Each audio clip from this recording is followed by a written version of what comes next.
नमस्कार दोस्तों, I am Vijay Kumar and student of Shri Krishna medical college Muzaffarpur Bihar.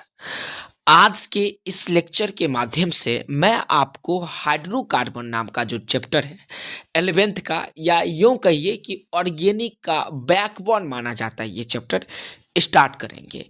तो आप एनसीईआरटी निकाल लीजिए और एक एक लाइन जैसे जैसे मैं आपको बताऊं वैसे वैसे मार्किंग करते जाइएगा।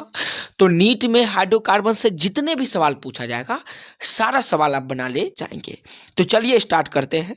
चैप्टर का नाम है हाइड्रोकार्बन। हाइड्रोकार्बन दो शब्दों से मिलकर बना है, हाइड्रोजन और कार्बन से। आप खुद सोच करके देखिए तो आपको पता चलेगा ये दो शब्दों से, एक हाइड्रोजन से मिलकर बना है और दूसरा कार्बन से मिलकर बना है। दोनों का एक स्पेसिफिक मीनिंग होता है, उसको हम लोग एक एक करके जानेंगे। Term hydrocarbon is self explanatory. ये कैसा है? तो सेल्फ एक्सप्लेनेटरी है।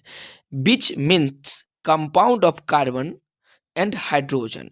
हाइड्रोकार्बन सेल्फ एक्सप्लेनेटरी है, मतलब खुद को ही प्रभाषित करती है, परिभाषित करती है। इसका मतलब होता है कार्बन और हाइड्रोजन के कंपाउंड को हम लोग हाइड्रोकार्बन कहेंगे।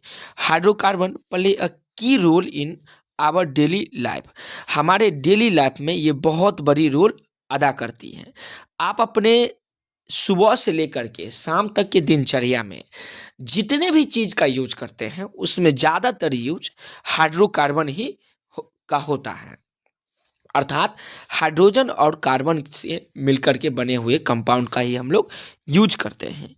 You must be familiar with the term of LPG and CNG. आप निश्चित रूप से फैमिलियर होंगे ये दो शब्दों से, LPG liquefied petroleum gas and CNG compressed natural gas. इसके बारे में तो निश्चित रूप से आप एवरीडे लाइफ में सुने होंगे।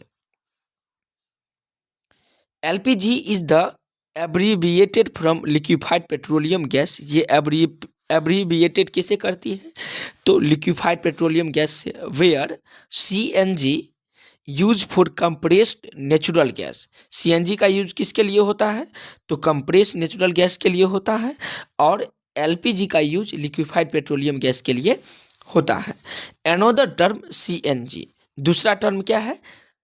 एलएनजी है। दूसरा टर्म एलएनजी। एलएनजी का फुल फॉर्म होता है liquefied natural gas. Is also in new this day. ये जो है वर्तमान समय में नया है। वर्तमान समय इन द सेंस जिस समय उसका खोज हुआ होगा उस समय वो नया था, लेकिन अब तो और ढेर सारा चीज़ का इन्वेंशन हो चुका है, खोज हो चुका है, आविष्कार हो चुका है। तो ये समझिए पुराना ही हो गया, लेकिन एनसीईआरटी में पूछा जाएगा तो बताइएगा ये नया है। This is also a fuel and is obtained by liquefaction of natural gas. LNG जो होता है इसका फुल फॉर्म क्या पूछा जाएगा तो क्या बताइएगा? Liquefied natural gas. और ये किससे ऑब्टाइंड की जाती है? तो liquefaction of natural gas. Natural gas को जब हम लिक्विफाई करते हैं तो उस समय एलएनजी पाया जाता है, मतलब प्राप्त किया जाता है। तो उम्मीद करते हैं यहाँ तक समझ गए होंगे। इसका एक बार क्विक रिवैप ले लेते हैं। हाइड्रोकार्बन दो शब्दों से मिलकर बना है, हाइड्रोजन और कार्बन से। हाइड्रोजन और कार्बन के कंपाउंड को हम लोग हाइड्रोकार्बन कहेंगे। ये इसका यूज हम लोग अपने डेली लाइफ में करते हैं। कुछ चीज़ से आप फैमिलियर होंगे, जैसे एलपीजी और सीएनजी। एलपीजी का फुल फॉर्म होता है लिक्विफाइड पेट्रोलियम गैस और सीएनजी का फुल फॉर्म होता है कंप्रेस्ड नेचुरल गैस।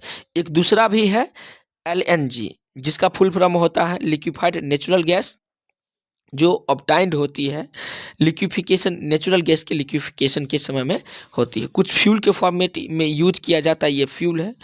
फ्यूल में कौन कौन होगा? तो एलपीजी होगा, सीएनजी होगा, एलएनजी होगा, पेट्रोल होगा, डीजल होगा और केरोसिन होगा।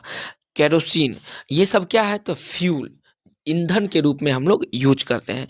तो सवाल पूछा जा सकता है आपसे कि ईंधन के रूप में किस किस का यूज करेंगे, तो बताइएगा एलपीजी का, सीएनजी का, एलएनजी का, पेट्रोल का, डीजल का और केरोसिन का। आगे का लाइन देखिए, बहुत ज़्यादा इंपॉर्टेंट है। हम लोग देखे थे नेचुरल गैस के बाद लिक्विफाइड नेचुरल गैस से एलएनजी का ऑब्टाइंड की जाती है। आगे का लाइन देखिए, ये जो लाइन है ये लाइन बहुत इंपॉर्टेंट है, इसको एनसीईआरटी में मार्किंग कर लीजिएगा। पेट्रोल, पेट्रोल है, petrol, diesel and kerosene oil is obtained by fractional distillation of petroleum found under the earth crust. देखिए बहुत बहुत ज़्यादा इंपॉर्टेंट लाइन है कि पेट्रोल हो चाहे डीजल हो चाहे केरोसिन हो, ये कैसे ऑब्टाइंड होती है? तो fractional distillation of petroleum, petroleum के जब फ्रैक्शनल डिस्टिलेशन करेंगे तो उसके फलस्वरूप हमको पेट्रोल, डीजल और केरोसिन ऑयल मिलती है। ये तीन चीज़ मिलती है। तो सवाल पूछा जाएगा आपसे कि पेट्रोल, डीजल और केरोसिन किसके डिस्टिलेशन से ऑब्टेन होती है, तो क्या बताएंगे? फ्रैक्शनल डिस्टिलेशन, पेट्रोलियम की फ्रैक्शनल डिस्टिलेशन करेंगे अर्थ क्रस्ट में, अंडर अर्थ क्रस्ट, धरती के अंदर नीचे, तो ये पाया जाएगा।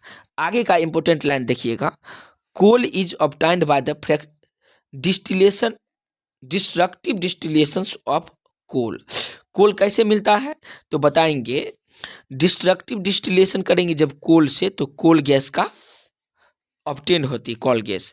फिर नेचुरल गैस देखेंगे, नेचुरल जो गैस है, नेचुरल गैस कैसे ऑब्टेन होती है? तो natural gas is found in upper strata during drilling of while well. While well का हम लोग जब अपर स्ट्रेटा लेयर में ड्रिलिंग करेंगे तो उसके फलस्वरूप नेचुरल गैस ऑब्टेन होती है। The gas after compressed is known as compress natural gas. Gas जिसका हम लोग जब उसको कंप्रेस कर देंगे तो उसको हम लोग क्या कहेंगे? कंप्रेस नेचुरल गैस कहेंगे। LPG is used as domestic fuel. LPG का हम लोग ज़्यादातर यूज करेंगे किस में? तो डोमेस्टिक फ्यूल में हम लोग एलपीजी का यूज करते हैं। ये यहाँ पे डोमेस्टिक मतलब घर में हम लोग यूज करते हैं। With the least pollution. देखिए एलपीजी जो लिक्विफाइड पेट्रोलियम गैस जो होता है, इसका यूज हम लोग डोमेस्टिक फ्यूल में करेंगे और ये कैसा होगा? तो लीस्ट पोल्यूटेंट होगा, मतलब इससे बहुत कम पोल्यूशन होती है। तो उम्मीद करते हैं ये सारा पॉइंट समझ में आ गया होगा। फिर से क्विक रिकैप ले लेते हैं। पेट्रोल हो, डीजल हो, केरोसिन ऑयल हो, इसको हम लोग ऑब्टेन करेंगे फ्रैक्शनल डिस्टिलेशन पेट्रोलियम के द्वारा करते हैं अर्थ क्रस्ट के अंदर। कोल गैस किससे होती है? तो डिस्ट्रक्टिव डिस्टिलेशन के नेचुरल गैस का करेंगे तो कोल गैस का फॉर्मेशन होगा अपर स्ट्रेटा। उसके बाद है found in while. Natural gas किससे फाउंड होती है? तो अपर स्ट्रेटा में क्या करेंगे? ड्रिलिंग करेंगे वाइल वेल का, तब नेचुरल गैस मिलेगी। गैस को जब कंप्रेस करेंगे तो उसको हम लोग बोलेंगे कंप्रेस नेचुरल गैस। एलपीजी जो होता है डोमेस्टिक फ्यूल के रूप में यूज करेंगे, जो लीस्ट पोल्यूटेंट होगा, पोल्यूशन बहुत ही कम देगा। उसके बाद आगे देखते हैं। तो उम्मीद करते हैं इंट्रोडक्टिव पार्ट समझ में आ गया होगा। अब मुख्य रूप से ये जानेंगे कि हाइड्रोकार्बन में हम लोग को पढ़ना क्या क्या है। तो सबसे पहले हम लोग पढ़ेंगे, काफ़ी डिटेल से स्टडी करेंगे एल्केन के बारे में। ठीक वैसे ही एल्काइन के बारे में पढ़ेंगे, एल्केन, एल्कीन और एल्काइन, ये तीन के बारे में पढ़ेंगे। उसका क्या क्या पढ़ेंगे? तो पहले पढ़ेंगे प्रिपरेशन कैसे करते हैं, फिर उसका फिजिकल प्रॉपर्टीज़ क्या है, फिर केमिकल प्रॉपर्टीज़ क्या है, प्रेसिक्यूट्स में simple natural gas, simple nomenclature पढ़ेंगे और साथ ही साथ इसमें जीओसी भी हम लोग पढ़ते हुए जाएंगे। तो उम्मीद करते हैं ये आज का जितना भी बातें आपको बताया गया है, सारा बातें समझ में आ गया होगा। फिर भी कोई प्रॉब्लम हो तो कमेंट में बताते जाइए और बस एनसीईआरटी के इस लाइन को लिखते हुए याद करते जाइए, तो मैं आपको पूरी गारंटी देता हूँ कि 100% नीट का सवाल आप बना ले जाएंगे। धन्यवाद दोस्तों।